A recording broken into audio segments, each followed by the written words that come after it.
Live from the nearest trailer park in backwoods Deering, Georgia, it's Bulldog's Doghouse, presented by WWAX Productions.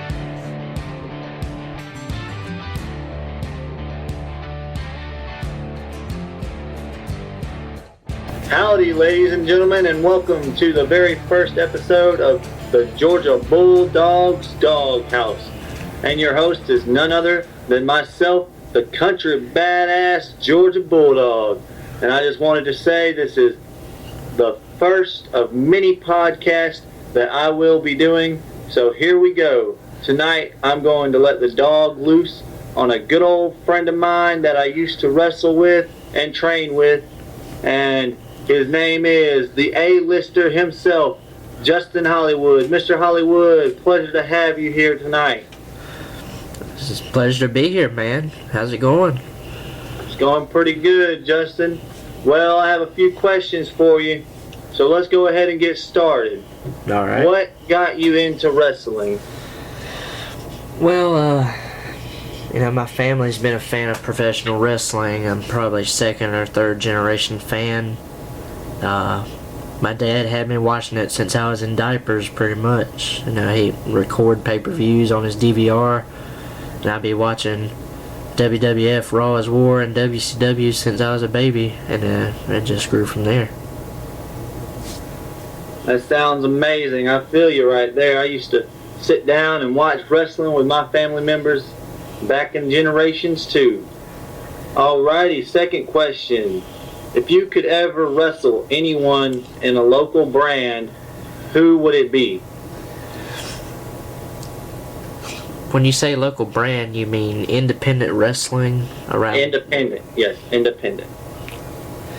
That's a tough question, man. I mean, there's a lot of great guys around this area that I love each and every single one of them. I've seen many guys work, but if I had to face anybody, one guy that I'd like to face would be Levi Payne. I don't know if you know him, but he's a great guy, an awesome worker in and out of the ring. And another guy I wanted to work on the independent scene was the Miami bad boy Devin Wright. But of course we all know he's retired now, so that's just a dream match that's never going to happen, I guess. Mm-hmm. Well, I've heard of Devin Wright. I'm pretty sure I've heard of him before. But the other guy I don't think I've heard of. But those sound like some pretty good people, and I think it'd be one heck of a match to see you fight them. Alrighty. If you could wrestle anyone in a global brand, who would it be? Oh man, that's a tough one. Could it be any promotion around the world? Any promotion. Japan, WWE, TNA, any promotion in the world. Any wrestler you could think of. Shinsuke Nakamura. Yeah, he's an awesome guy. He came from New Japan, and he's in NXT currently, and I like what they're doing with him. He's a great guy in and out of the ring as well. And another guy I'd have to say would be AJ Styles. Yep. I followed his work from when he first came into TNA, New Japan, now he's in WWE. Yep, AJ Styles, man.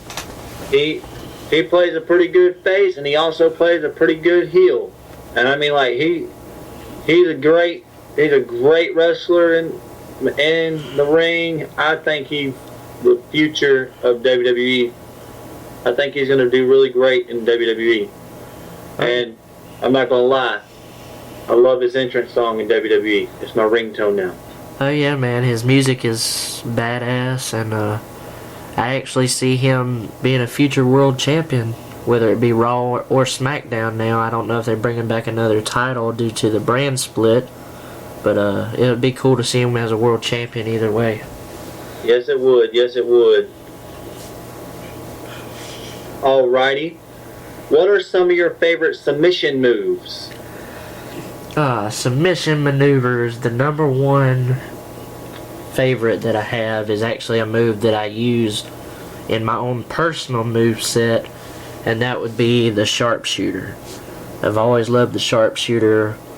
I've always loved Bret Hart growing up, and he's actually the one who inspired me to take up that move in professional wrestling.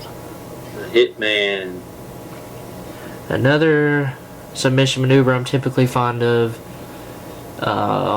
you could call it a mixed martial arts hold or a wrestling hold, because the Undertaker uses it as Hell's Gates. Yes. And that would be the triangle choke. I love using that in my move set, and my dad taught me how to use it because he has a mixed martial arts background. But those two are my main favorites as far as submission maneuvers go. I love the sharpshooter. I respect, and I love the Hell's Gates. Undertaker is one of my favorites. He is like top number one person I would love to meet, to be honest. Alrighty. What is one of your favorite finisher moves? The pedigree. The pedigree has always been one of my favorite maneuvers. Another move that I use in my own personal move set, but I call it, of course, the money maker, because that goes along with my character and my persona. But I've always enjoyed that move, and I like the Macho Man's top rope elbow, Randy Savage out. Another move that I use, and I call that the spotlight, because I like to jump off the top rope and have a little fun. Yeah. Alrighty.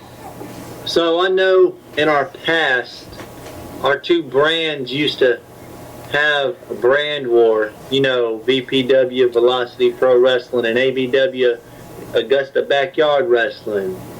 Yes, they have been, and yes, they are Renegade Wrestling brands. But if you ever had the chance to have a feud with ABW again, would you?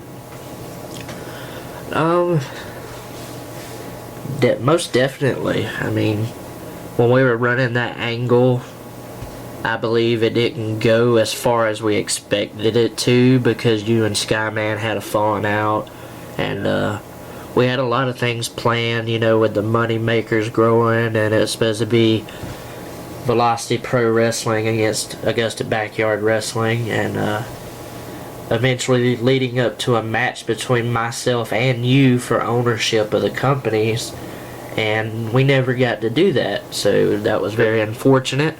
But right now, I would say it's not on the table, because I've moved on to bigger and better things. I'm working now with my father and my brother and a couple of other guys, and we've actually founded an actual pro wrestling promotion, Viral Pro Wrestling, and that has become my main priority right now at this time. But you could say that angle ended on bad terms. It never went where we wanted it to, and if I could go back and change that, I would, because I actually believe that angle had potential. Yes, I do agree. I believe that storyline and that angle would have became one of the best for a Renegade brand, but it didn't work out due to having no ride, or due to the issues between me and Skyman that we shall not speak of. But I do believe it would have worked out if these issues did not come up, and I believe it would have been one hell of a brand war. It would have probably been as good as Raw versus WCW. LOL. But alrighty. Let's see here. Who is your favorite wrestler that you look up to and would love to get advice from? That's a tough one, because there are many veterans in this business that I look up to, and I'm pretty sure each and every single one of them could get great advice. Like the Nature Boy Ric Flair, I look up to him. The Undertaker, Stone Cold Steve Austin, Hulk Hogan, Bret the Hitman Hart, Macho Man Randy Savage. Fortunately, he is no longer with us. Rest in peace to him. But it would have been great to hear some words of advice from the late great Macho Man. And currently, I would say I'd have to look up to Paul Levesque, Triple H. I like the way he's running things with the NXT product, and he's sort of an inspiration to me, and gives me inspiration on how to run my own business and things as a businessman. And on the independent scene, I look up to Devin Wright, of course, Chris Wiggins. I did a little bit of work with him and Daniel Main at Flatline as an intern. I didn't get paid, but they taught me a little bit about the business and what exactly goes on in the back and everything. And I thank them for that opportunity. And Chris Wiggins, I always look up to him. He's like a mentor to me, and yeah, that's pretty much it. All right. I agree with a lot of that, because that question is kind of hard to answer. Because if I was asked that question, there are a lot of veterans out there that I would love to get advice from, and a few of them you actually spoke of, like Undertaker and Ric Flair and the Macho Man. There are a lot out there that I would have loved to get advice from. All right. So, and the final question for the night, I think everyone wants to know, is how did you come up with your gimmick, Justin Hollywood? The A-lister Justin Hollywood. That was actually not my original persona. To tell you the truth, I never even had plans of using that. When I first got into wrestling, when I first started Velocity Pro Wrestling, I was probably 8 or 9 years old, wrestling out on the trampoline with friends. My original gimmick was actually a ring thing, and I wore a mask that I made out of felt, and I got that name from WWE Kids magazine. They used to have a little article in there with a comic kind of mask character ring thing, and I'm like, oh, well, I like that. I mean, I should use that when I wrestle. And I used that for a while, and eventually I decided not to wear the mask anymore, and I became Justin the Disaster Hancock, which was my own take. I wanted to be Justin Hancock, and I wanted to make a name for myself. And my dad actually didn't like that character too much, because I wanted to get a mohawk, and he said that wouldn't fit me. So, and then as y'all know, he's a retired mixed martial arts performer, and his name was Hollywood, Joshua Hollywood Hancock. And he said, hey, why don't you take the Hollywood name after me? And I said, well, that'd be kind of cool. So I came up with a persona. I was going to be Justin Hollywood, but I was never originally intended to be an A-lister.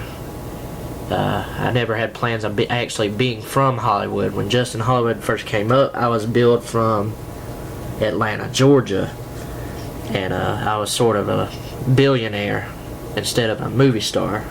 And I came up with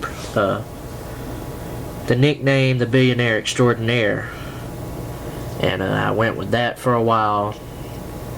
And when I got into AWF, when I actually started training to be in pro wrestling, Chris Dickens, I believe, said the Billionaire Extraordinaire didn't fit my character. So he came up with the moniker, the A-lister, for me, and I've stuck with that ever since. And I give him full credit for that, and I thank him for it as well, because it's gotten me places that the original Justin Hollywood wouldn't have. Mm-hmm. Well, I believe it fits you. Like, the whole A-lister, the whole Hollywood persona, like, you could pull that gimmick off really well. It's like the new Ted DiBiase type Gimmick. Well, most people are saying I'm a rip-off of The Miz now, but actually The Miz stole my gimmick. I had it first. LOL. Alright, ladies and gentlemen, this sums up the first of many episodes of the Georgia Bulldogs Doghouse. Justin, it was great having you on the show, and I hope y'all tune in for the next podcast, which is coming soon. This is Justin Hollywood and Georgia Bulldogs barking out. Woo!